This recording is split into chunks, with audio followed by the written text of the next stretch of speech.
like skinwalkers, but it's not. Welcome to Losing Your Mind with Sher and Jazz. And we are completely lost it.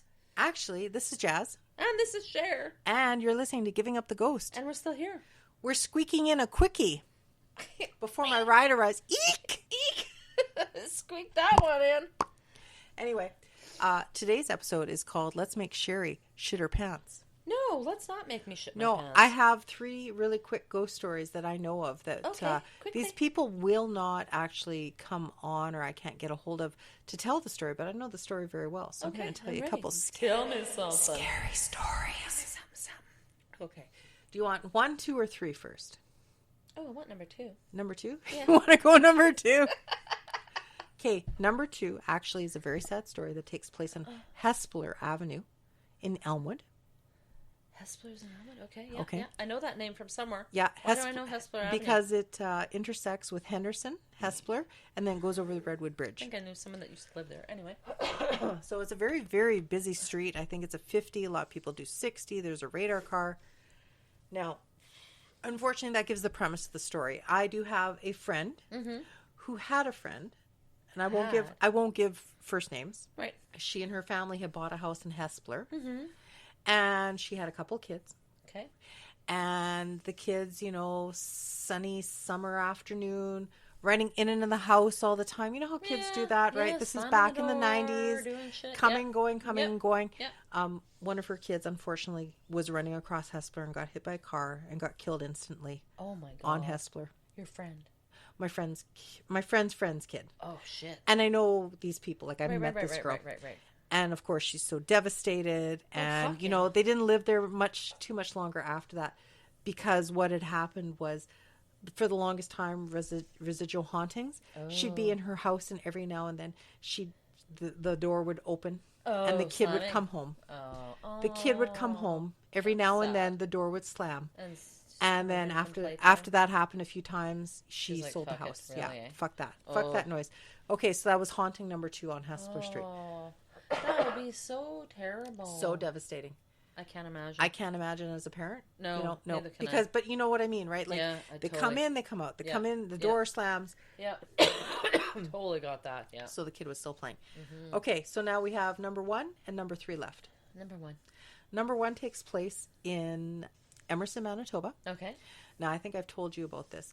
I was told about the story from a business owner at the only hotel or the only restaurant in Gretna, Manitoba. And I had asked him, it's a really, really old... I didn't realize how old Gretna was, because apparently it'd been around since like 1905. They had old... Gretna? In their... Yeah. Really? In their cafe, their cute little cafe, excellent food. They actually have pictures of old houses in the old main street. Like the town... Yeah, like the town maybe has like maybe 200 people. Right. Gretna, Manitoba, right? When we go to see my aunt in Cavalier, North Dakota, we go through Altona, and then there's Gretna, and I've met her for lunch a couple times, her and her friend. My great aunt's like 97, so cross your fingers. Yeah. So I had to ask these people. I'm like, okay, so hey, what's going down here? Like, you know how I do.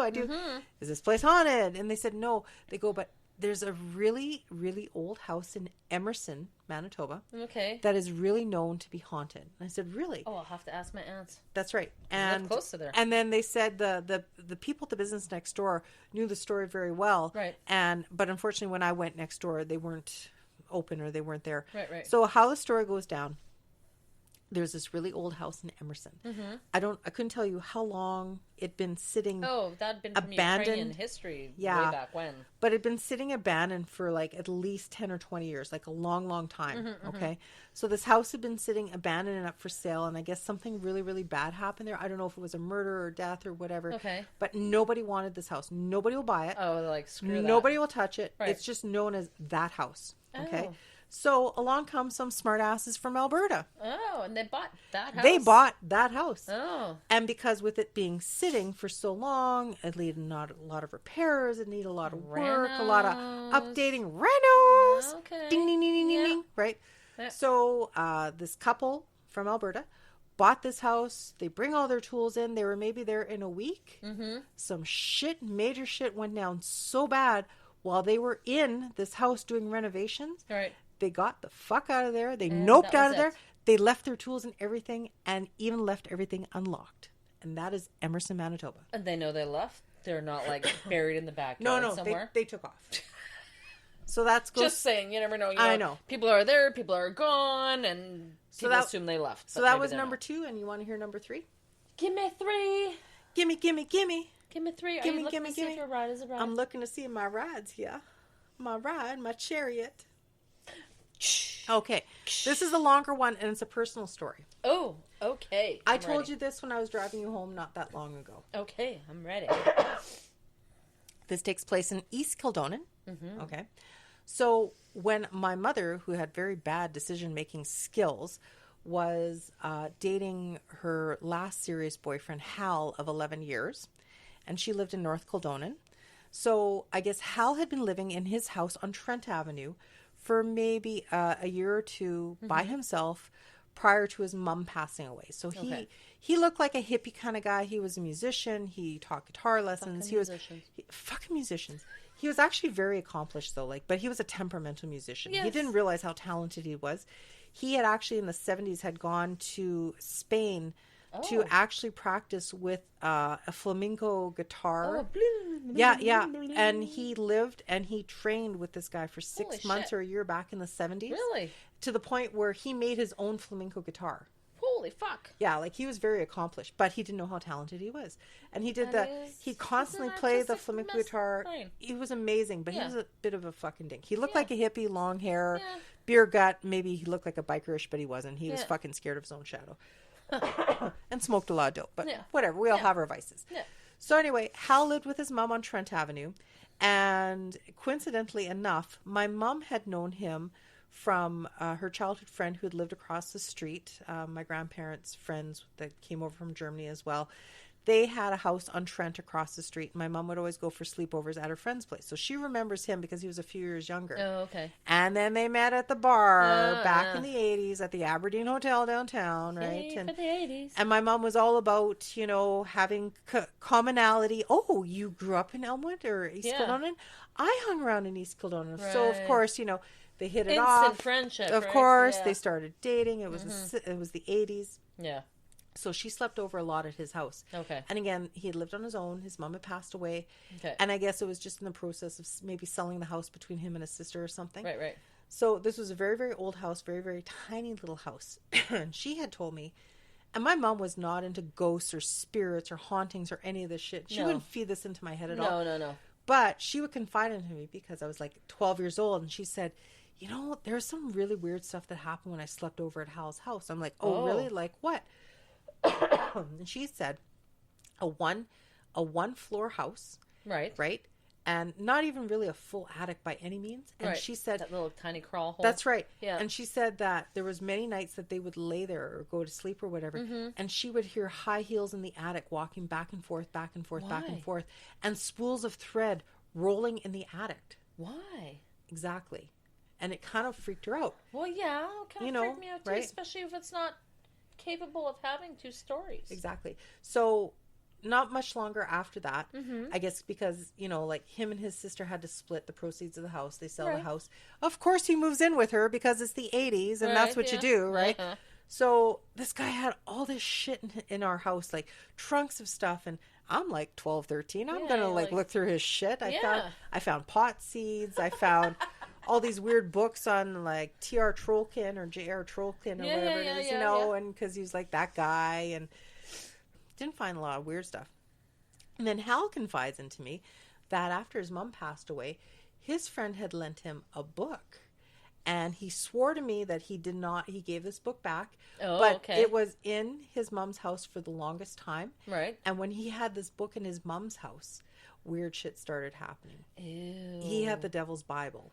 Oh. Yeah. Oh, yay. Let's just get that. Yeah. And that makes sense because my mom heard this weird shit. Right.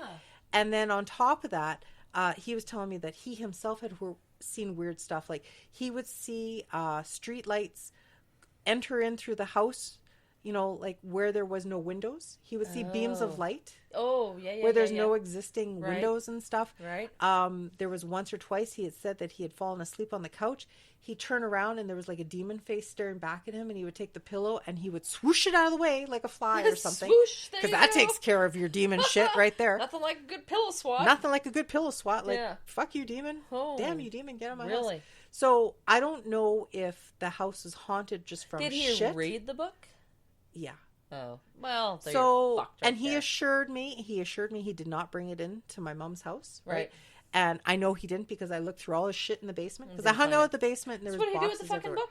He gave it back to his friend. Oh. So he did say he did do that, right? Oh, okay. I mean, I found a lot of other weird shit, book hippie stuff and whatever. So now, fast forward to like the 90s, I want to say. Yeah, okay. Yep. We lived in East Kildonan. Mm-hmm. We were married. We lived in East Kildonan. And used to party with a lot of good friends, a lot of good people. Still a lot of good friends, a lot of good people and stuff. And I think, my son was about 1 or 2. And there was a couple nights where we'd go partying and whatever and hang out with all these, my NK posse and all this shit, like Kim and Lori and Brenda. But fuck Brenda. I gave up on her a long time ago. Friend named Nancy, Lori, you know, like... couple Loris, like there was a good shitload of us, right? Good times, go for parties and all this kind of stuff. All married peoples. A couple married and stuff, right? Yeah.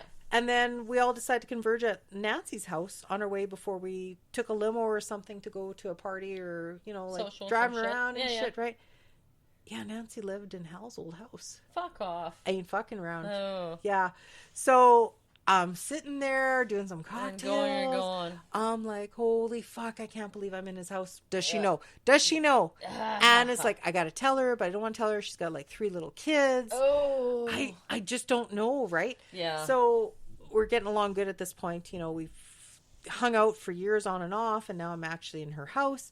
And we all go to the bar one night. Shit on her parade. No, but I kind of want to give her a heads up. Yeah, I know. So I say to her, one night, I can't remember, we all go to the B, St. Boniface, the B, and she's with me in the car. I can't remember why we're at the car at the last and whatever. And I turn to her and I says, Nancy, I got to ask you about your house there. I guess her dad had bought it for her because she had 3 little kids and stuff, right? Okay. And I said, Nancy, I got a question. Have you ever felt any weird things happen in your house?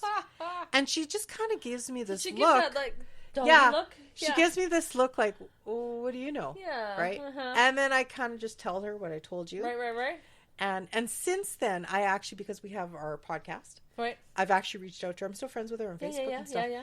And she said she doesn't remember enough to substantiate anything. And I think she's just kind of shit scared because she doesn't want to talk about it. She probably just blocked it out before. I can't blame her, you know, and that's cool. And she's still there.